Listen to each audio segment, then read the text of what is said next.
যে জনপ্রিয়তা অর্জন করেছে সেই জনপ্রিয়তাকে ক্ষুণ্ণ করার জন্য আজকে নতুন করে ষড়যন্ত্র শুরু করেছেন।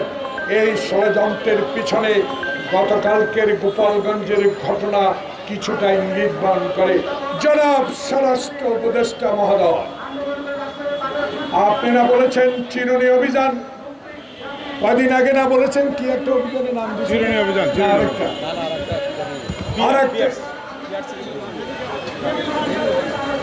ডেভিল হান্ট, শয়তান ধরো।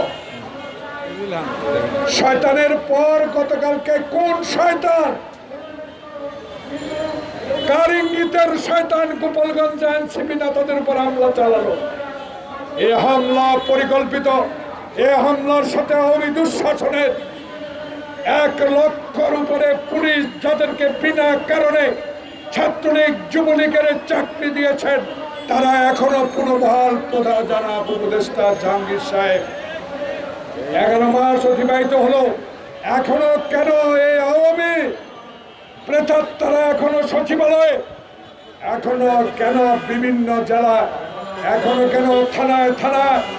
তার কারণ একটি, 11 মাসও আপনি যখন নির্বাচন দিতে পারেন নাই, ঠিক নির্বাচনের যখন একটা নির্দিষ্ট সময় ঘোষণা করলেন তখন এই গোপালগঞ্জের এই ঘটনা ইঙ্গিত বহন করে দেশে যাতে আর নির্বাচন না হতে পারে, যাতে অনির্বাচিত সরকার ক্ষমতায় থেকে বাংলাদেশের মানুষকে আবার অবহেলা করতে পারে, সেই কারণে এই ষড়যন্ত্র।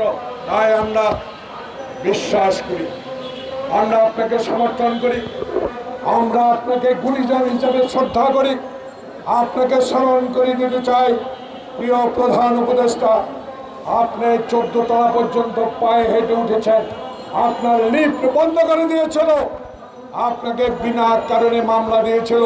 তাই আমাদেরও দুঃখ, আমাদের নেত্রীকে বিনা কারণে 5 বছর সাজা দিয়ে জেলে রেখেছেন।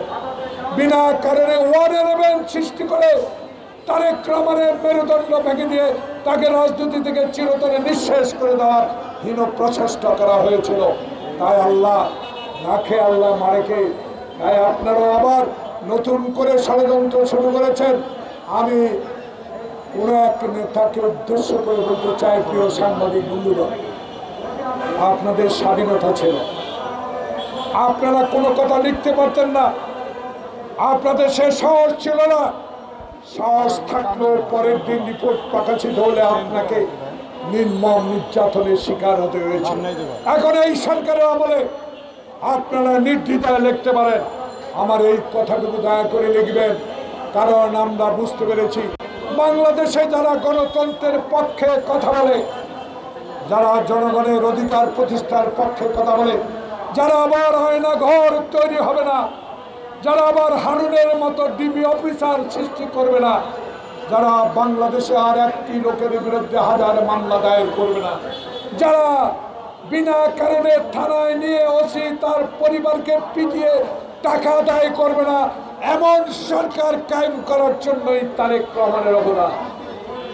সেই তারেক রহমানকে আজকে পরিপূর্ণ কথা বলে তার এই অপরিসীম সাহসকে কোনোদিনও জাসাসের মতো কর্মী থাকতে ইনশাল্লাহ পারবেন না ঠেকাতে।